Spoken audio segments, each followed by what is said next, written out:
Hey guys, we are back. So now at this point, you should have your virtualized environment set up. You should have Kali Linux loaded up, and that'll give you all the tools that you're going to need to do your ethical hacking. Now, you're going to need some kind of vulnerable environment so you can test these tools and kind of build your skill set, right? So the first thing we're going to install and work on is called Damn Vulnerable Web Application. And we're going to do this in two phases. So um, back in the day, when you used a Linux environment, it was very much command based, right? And this was like 10 years ago. Now they've come a long way, and a lot of the stuff that you can do in Windows, you can do in Linux. But back then, it was all command based through the terminal. So we're gonna teach you that, and then you are gonna hate me for this, but you are gonna learn something from this. And as you're using some of these more complex tools within Kali Linux, you are gonna have to use some of these commands. So sorry, but this will help you. So first things first, right? We want the damn vulnerable web application. So I'm gonna simply open it up and I'm gonna go to that website. So I had previously opened it. So I simply right clicked on it and then went to this all windows thing. Think of this as the tabs in Firefox or something, right? So it just shows up here. So I put a damn vulnerable web application in the URL in the search box. Right up front, you have the overall website. Here you can learn about it, read about it. But over here, the second one is where you can go to actually download it. Now, you can truly download it, go there, click this link, download it, put it wherever you want, as you would in a Windows environment, and then run through it. But we're going to do it a different way. We're going to do it through the terminal. So what I'm going to do is I'm going to open up a terminal window.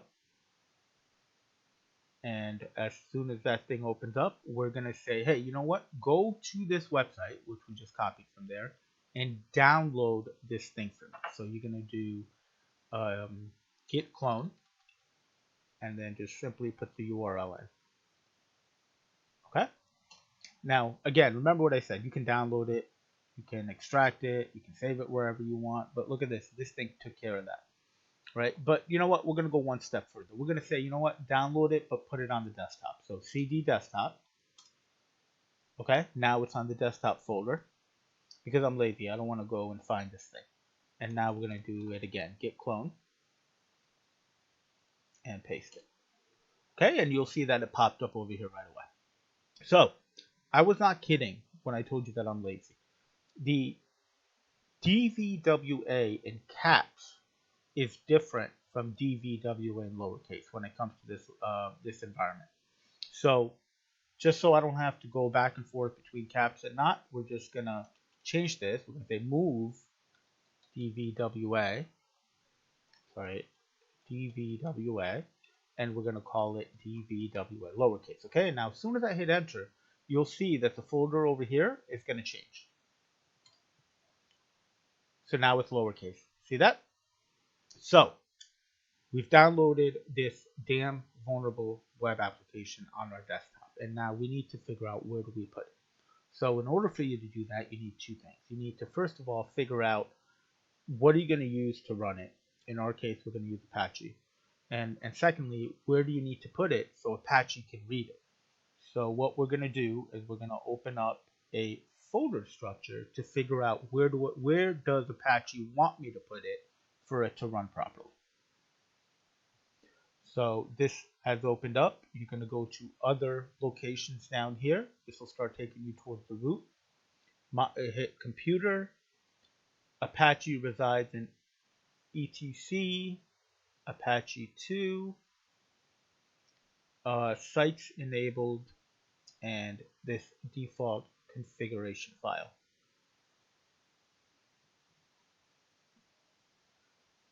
So here's your Apache thing. This is what it's telling me, okay? Go down to the document root. It's saying that I will run your files as long as they're in this folder. So let's kind of navigate to that folder. So again, other locations, computer, It's telling me go to var www html. Okay, so right now the folder is empty. In your case, with the default installation, there might be 2 files in there. You could get rid of those, but it's telling me over here that it needs to be in there. So let's take your damn vulnerable web application and let's put it in there. Okay, so the way we're going to do that is let's go there. So cd var. Oh, we can't do uppercase. It's going to hate me if I do that.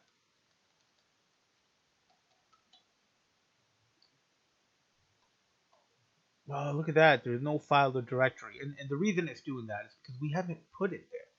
So let's move it first. So DVWA, and let's move it to var www html. Okay, done. Now, if I go back to my desktop, you are not going to see this file here anymore because it's been moved. See, it's gone. Okay, now let's go to that folder and make sure it's there. So we're going to do cd var www html dvwa. Now I'm in that folder. Now if I do ls, which is the list function, it's going to show me everything that's in there. Okay, so we've downloaded it, we've transferred it to the right folder, and now you're going to have to do something. Actually, you know what? I'll show you how to do this. Okay, so let's do Apache 2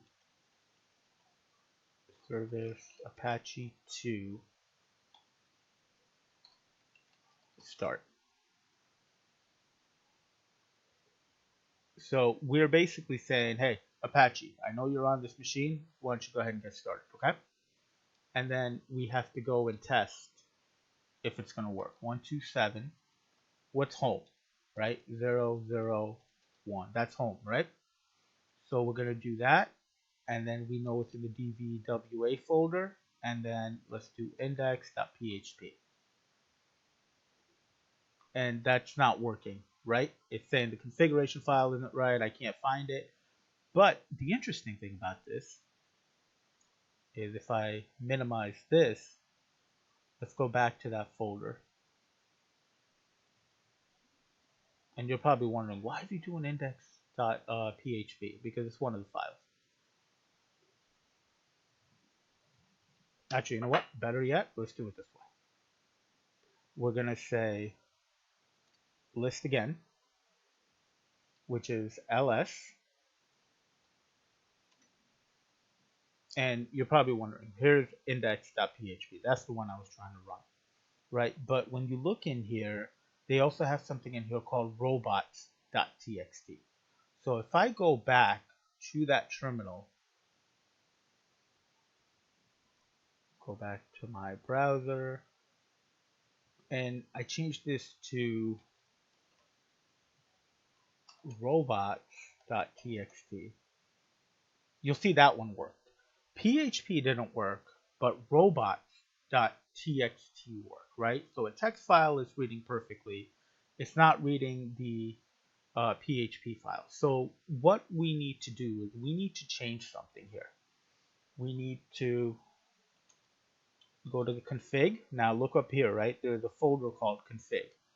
So I'm going to do cd config, which is basically saying take me into that folder. And what's it doing here? There we go. So we're in that folder now. Now I'm going to hit list. Now, the file in there, the configuration file, is called config.inc.php.dist. In order for you to be able to run PHP here, you need to change that file to not be a .dist. It needs to be a PHP file for it to work. So what we're going to do is we're going to move this, and we're going to say take this config.inc.php.dist file, and we're going to make it a config. Oops, sorry, I'm supposed to be using dots here. These are not folders. This is a file. Okay, so now we're going to say take this and call it config.inc.php. Okay, So I want to open it up in here so you could see it happening as I do it.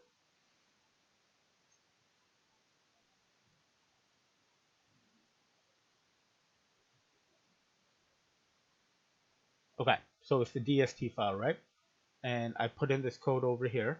And now as soon as I hit enter, you'll see that now it's a PHP file. Now, when I try to run it through the browser, it'll work. All Windows.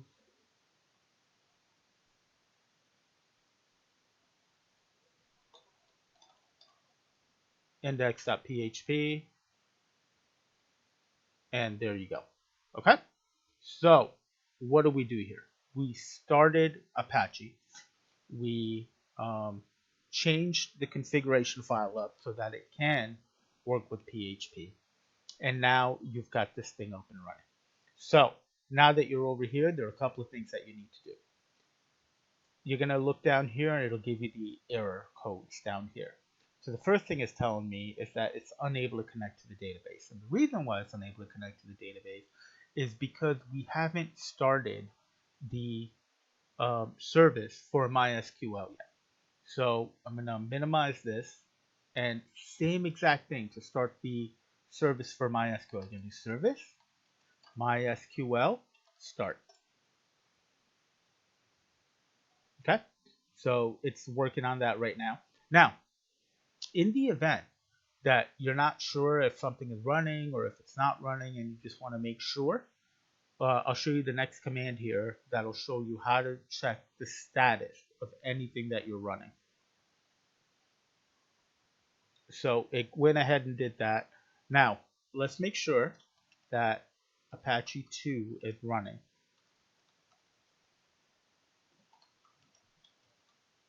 Service Apache 2 status. And you'll see up here it says active and running. Okay? Now I'm going to hit Control C so we can move on. And Control C kind of brings you back to the command line. Now that we know that the server is running, let's make sure the database is running. And how do I do that? I'm hoping that you're yelling this out as an answer. So service, MySQL, status. And over here as well, active and running. Okay? So we know everything is working fine. So let's go back to your terminal and see what happens now. So remember it was saying unable to connect to the database. That was because the database was not running.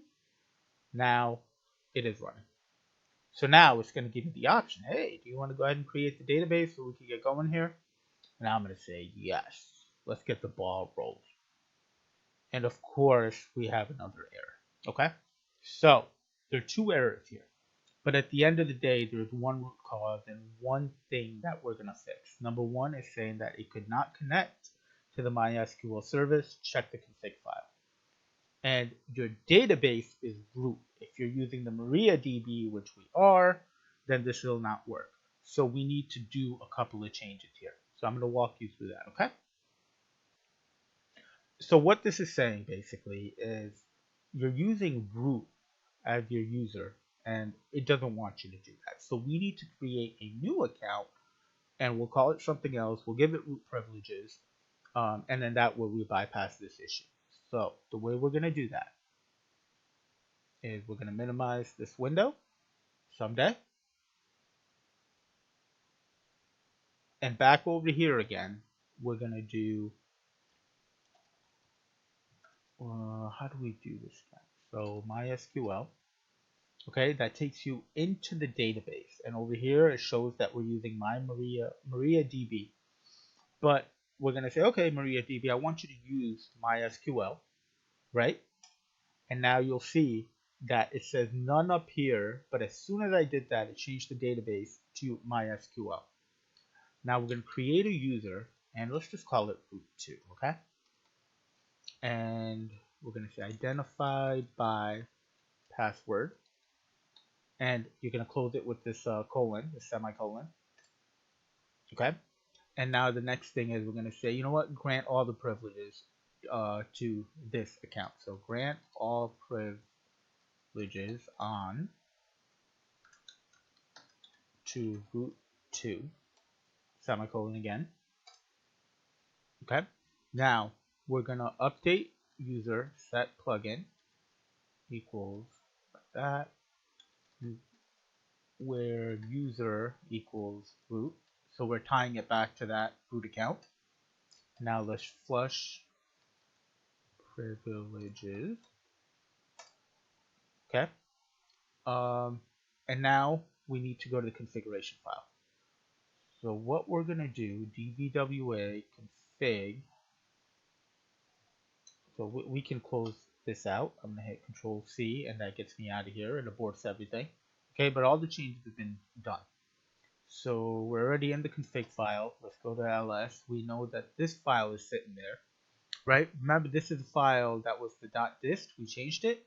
Now let's open this thing up because we're gonna have to put the new username and password in here. So I want to say leafpad, which is like a text editor. Config.inc.php, and simply what this is going to do is it's going to open up that file so we can go in there and make the modifications. Okay, so remember this. This should look familiar to you. We looked at this before. This is what will tell us. Oh, actually, we haven't looked at this one. Okay, so this is the way your database is going to be set up, and we're going to change this, and we're going to say root2. And if you remember, we made the password. Okay, so I'm going to save it, and I'm going to close it.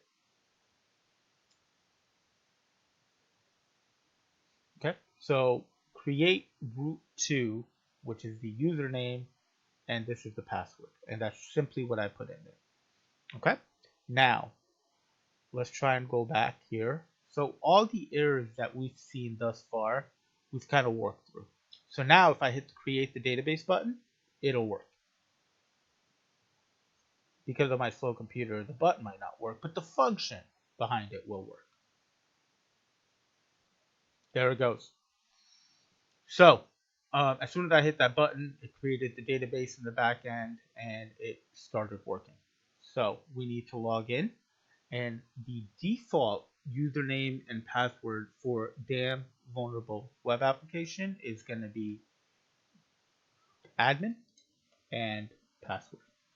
So admin and password, these are pretty bad, pretty common, right? I mean, hey, that's why this is a damn vulnerable web application. So you could remember it if you want, but for the sake of this video, I won't. Okay, so we're in. Congratulations, you set it up. I'm extremely proud of you. My little boy and girl is growing up. So now that you're in here, you've got all these different things that we're going to be working with at some point down the road. One of the first things I want to kind of share with you here is it has something in here called DVWA security. And this is why I like this application so much. So DVWA security comes with 4 different security levels. Okay. As you're working your way through this, you want to start with low, and it's just bad coding practices, really easy to exploit. You're going to be doing some of these exercises and be like, that's it? And it really is it. But once you've kind of gone through and fully understood how to do everything at the low level, work your way up to medium, high, and then impossible. And then when you go out to these external websites to do hacking, you will be well versed in this. So the way you change this is this drop down box. For the sake of this video, we're going to submit it to low. And now you will see the current security level is low. So what are we looking at in here, right? Actually, do you guys want to talk about that now? We could do it. I mean, this video is already over 19 minutes long. So I'll tell you what. I'm going to shut this video down right now. We'll call it installation of DVWA. I'm going to do another video right after this in which I'm going to explain to you what all these things are here on the left side, what the vulnerability is, when you finally get around to it, what's the type of exploit you can expect to do. So I wanted to leave it at 19 minutes, me saying that last thing, it just added on another 30 seconds. So I'm going to stop right here, right now. I'll see you at the next video. See ya.